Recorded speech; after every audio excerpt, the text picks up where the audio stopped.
আর একটা টিপস আমি আপনাদেরকে দেই, মনে রাখবেন, স্বামী স্ত্রী আপনারা এখানে যারা আছেন, ভেতরে মহিলারা যেভাবে এখনো কথা বলে আল্লাহই ভালো জানে।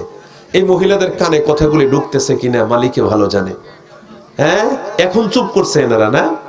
হ্যাঁ, মহিলারা, আমি শুনতেছি শুরুর থেকে বয়ান চলতেছে, মহিলারা কেসর মেসর আওয়াজ কিন্তু জোরে জোরে আসতেছে, আমি কান পর্যন্ত আসছে। এদের বয়ান করতেছে, এখন ওরা শুনতেছে কিনা জানি না। টিপসের কথা বলছিলাম, স্বামী স্ত্রীর মধ্যে মহব্বত সৃষ্টি হবে একটা আমল আপনাদেরকে বলে দেই। কাদের কাদের স্ত্রী আছে একটা হাত উঠান তো। মাশাআল্লাহ, আলহামদুলিল্লাহ, হাত নামান। আপনাদের স্ত্রী আছে। এখন যাদের স্ত্রী নাই ভাই, তোমরা মন খারাপ করিও না, তোমাদের ভাগ্য আল্লাহ মিলিয়ে দেবে ইনশাআল্লাহ, মন খারাপের কিছুই নেই। যাদের স্ত্রী আছে তাদেরকে আমি একটা আমলের কথা বলবো। আজকের মাহফিল শেষ করে যাওয়ার পরে বাসায় যখন যাবেন, আপনার যেই বয়সেরই হন না কেন, আপনি বৃদ্ধ হয়ে গেছেন, আপনি কি আপনার স্ত্রীকে সালাম দিতে পারবেন?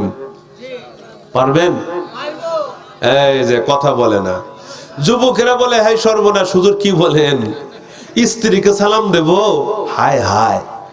আবার যায় যদি আজকে যায় যদি সালাম দিয়ে দিয়েছেন, স্ত্রীও মনে করেন যে সালামের উত্তর নেওয়া তো দূরের কথা, বৃদ্ধ স্বামী বৃদ্ধা স্ত্রীকে সালাম দিছে গিয়া দাঁত তো মাশাআল্লাহ একটাও নাই, শাড়ির আঁচলটা হে কি করবে, ভাঁজ করে মুখের মধ্যে ঠেলে দিয়ে কবে আই সর্বনেশা হুজুর আজকে কি সর্বনেশা আজকে হুজুরের অশ্বিনে আসছে, সালাম দিছে আমারে, সালামের উত্তর নেওয়া তো দূরের কথা, হাসতে হাসতে শাড়ির আঁচল মুখের মধ্যে ঠেলে নিয়ে শুধু হাসবেই, সালামের উত্তর পর্যন্ত দেবে না। ঠিক না? ঠিক বললাম বলেন? নো, সালাম দিবেন, স্ত্রীকে সালাম দেন, মহব্বত বাড়বে। স্বামীকে সালাম দেন, মহব্বত বাড়বে। আপনার স্বামীকে কেউ তার করে নিতে পারবে না।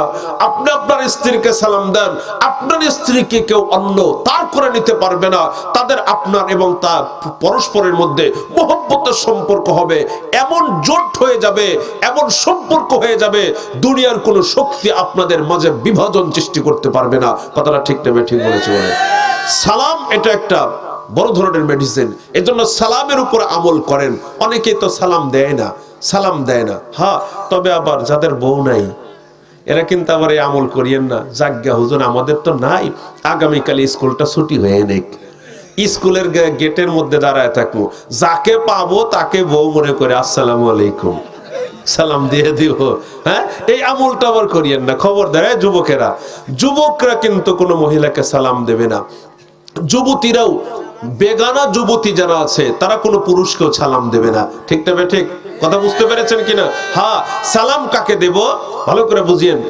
আমি আমার আম্মাকে সালাম দেব, আমি আমার বোনকে সালাম দেব, খালা আম্মাকে সালাম দেব, ফুফিকে সালাম দেব, নানি দাদি এদেরকে সালাম দেব, আমার বোনকে সালাম দেব, আমার বিবিকে সালাম দেব, আমার মেয়েকে সালাম দেব, আমার শাশুড়িকে সালাম দেব। ঠিক আছে? এই নারীদেরকে সালাম দেওয়া যাবে। তদ্রূপ এই নারীগুলাও এদেরকে সালাম দিবে, বাবাকে দেবে, ছেলেকে দিবে, তারপরে স্বামীকে দিবে, ভাইকে দেবে, মামাকে দেবে, খালু মানে ইয়াকে দেবে, এই ভাগ্নাকে দেবে, যেগুলির সাথে বৈবাহিক সম্পর্ক নিষেধ এদেরকে সালাম দেবে। কথা কি বুঝতে পেরেছেন কিনা বলেন? কিন্তু অন্য কোনো পরপুরুষকে কোনো মহিলা সালাম দেবে না। সম্মানিত উপস্থিতি, তো আমি বলছিলাম শ্রেষ্ঠতম গুণবতী নারী কারা? আল্লাহ নবীজি বললেন তাসুররুহু ইদা নাজারা, স্বামী যখন তার দিকে তাকায় মুস্কি হাসি দিয়ে স্বামীকে বরণ করে নেয়। এর উল্টো যদি হয়, ভালো করে মনে রাখবেন, এর উল্টা যদি হয়, মনে করেন যে আপনি বাহিরে খুব কষ্ট করে আসছেন, ভেতরে আসার পরে আপনার স্ত্রী মনে করেন ঝাড়ুর আগাটা তার হাতের মধ্যে নিয়ে গোড়াটা আপনার জন্য বরাদ্দ করে রাখছে। কথা বোঝেন নাই? ওর মুখের মধ্যে হাসি তো দূরের কথা, মুখের মধ্যে মনে হচ্ছে যে কাল বৈশাখী ঝড় বয়ে যাচ্ছে। কথা বোঝেন নাই? কালো একবারে কুচরি হয়ে আছে। আপনি আসার পরে তো ঝাড়ুর এই গোড়ালি দিয়ে আপনাকে পিটাবে। কথা বোঝেন নাই? বাহিরেও কষ্ট করে আসলেন, ভেতরে আপনার ঝাড়ুর বাড়ি খেতে হবে, তাহলে তো আপনার বাহিরেও জায়গা নাই, ভেতরেও জায়গা নাই, আপনাকে বিষ খায়া মরা ছাড়ার কোনো উপায় নাই। ঠিক না? ঠিক বললাম বলেন? আর একটা কথা আপনাদেরকে বলি দোস্ত, আজকে বর্তমান যুগটা হলো নেটের যুগ, ফেসবুক চালায় সবাই।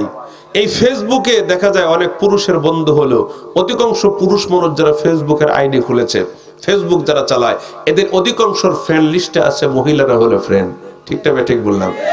আর আর মেয়েদের ফ্রেন্ড লিস্টে আছে, দেখবেন যে অধিকাংশ মেয়েরা যারা ফেসবুক চালায় তারা ছেলেদের সাথে বন্ধুত্ব করে। ঠিক না ঠিক বললাম? বলে বাস নেটের জগতে ঢুকে তখন চ্যাটিং করে, মোবাইলে কথা বলে, তারপরে মেসেঞ্জারে ইমুতে কথা বলে, ইমুতে পিকচার আদান প্রদান করে।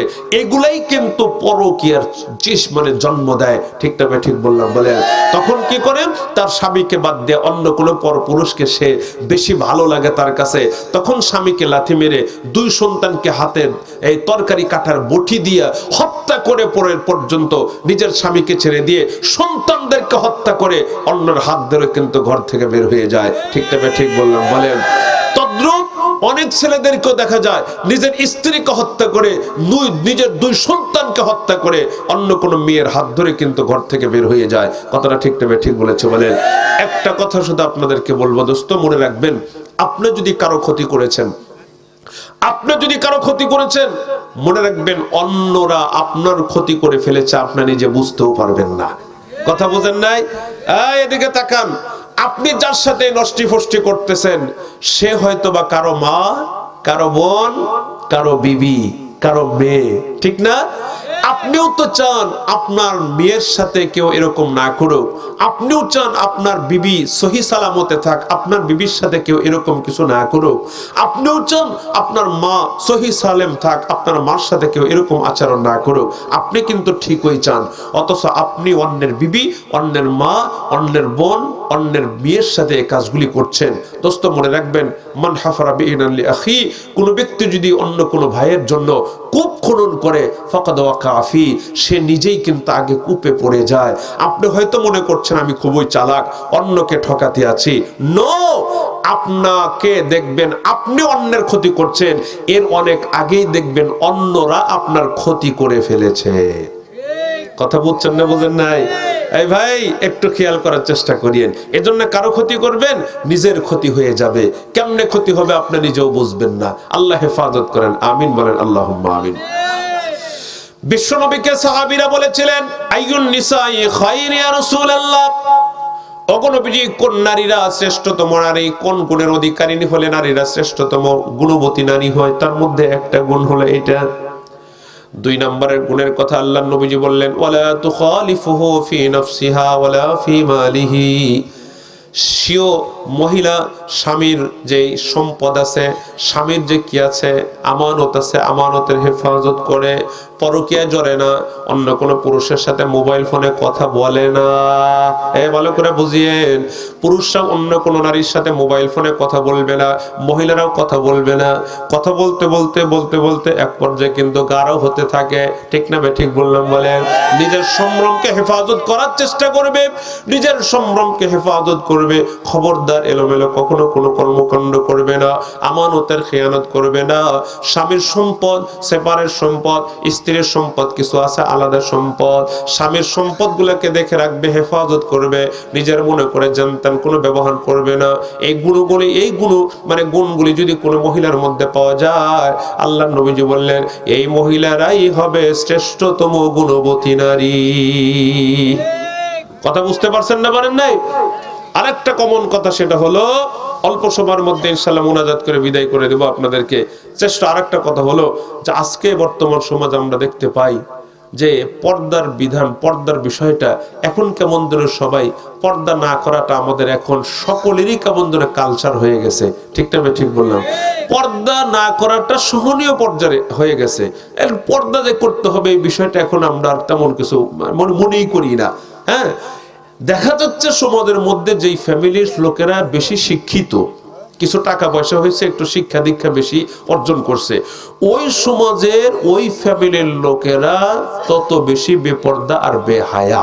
ঠিক না ঠিক বললাম? বলে আরে ভাই, শিক্ষিত মানুষদেরকে পর্দাপোশীদের রাখবে, শিক্ষিত মানুষদেরকে সংযমী করবে, অথচ বর্তমান শিক্ষা ব্যবস্থা আমরা দেখতেছি মানুষদেরকে আরো বেয়ারা বানাতে আছে, বেহায়া বানাতে আছে। ঠিক না ঠিক বললাম? মানে গ্রামের আলাভোলা সাধারণ নারীরা এখনো কিন্তু পায়ের গিরা পর্যন্ত পাজামা পরে। কলেজ আর ইউনিভার্সিটিতে যে সমস্ত মেয়েরা পড়ে, আপনারা দেখবেন প্লাজো পরছে 2 হাত লম্বা নিচে, তাই না? আবার প্লাজোর সর্বনিচের অংশ কি পর্যন্ত, হাঁটুর সামান্য একটু নিচ পর্যন্ত প্লাজোটা পড়ছে। ঠিক না ঠিক বললাম? বলেন এ দোস্ত, শুধু নারীদেরকে দোষ দিয়ে লাভ নাই। নারীরা তো আমাদের অধীনস্থ, আমরা বুড়ো শয়তান, আমরাই তো তাদেরকে সুযোগ করে দিয়েছি, আমরা তাদেরকে সুযোগ করে দিয়েছি, এজন্য তারা যেভাবে ইচ্ছা সেভাবে চলতে পারে। নো, এটা আপনার আমানত, আল্লাহর পক্ষ থেকে আপনার আদিষ্ট। খবরদার, আপনার অধীনস্থ কোনো নারী যেন এলোমেলো জিন্দেগি যাপন না করে, এটা আপনাকে সজাগ থাকতে হবে। খবরদার, তারা যদি এলোমেলো কোনো কর্মকাণ্ড করেছে, আপনি তার অভিভাবক, জবাবদিহিতা কিন্তু আল্লাহর কাছে ওই মহিলার আগে আপনাকেই করতে হবে। ঠিক তবে ঠিক বললাম? সম্মানিত উপস্থিতি, এতক্ষণ পর্যন্ত যে কথাগুলি বললাম, ইসলামের যে মৌলিক অধিকারগুলি আছে, অনেকগুলি অধিকারের কথা ইসলামে বলা আছে। অধিকার মানে যেটা হাদিস এবং কোরআনের মধ্যে অধিকার মানে হলো হকের কথা বলা হয়েছে। একজন মুসলমান, একজন মানুষ হিসেবে আর একজন মানুষের উপরে যে হকগুলি আছে, সেই হকগুলি যথাযথভাবে আদায় করা, এটা একমাত্র সিকিউরিটি ইসলামে আছে, অন্য কোনো ধর্মে নাই। এজন্য আমি বলেছিলাম, আমাদের ধর্ম, আমাদের দ্বীনকে বুঝার চেষ্টা করেন, আমাদের দ্বীনকে বুঝার চেষ্টা করব। আমাদের ধর্মই হলো একমাত্র মনোনীত পছন্দনীয় ধর্ম আল্লাহর কাছে। আল্লাহ পাক রব্বুল আলামিন আমাদের সবাইকে বুঝার সুযোগ দান করেন, আমিন বলেন।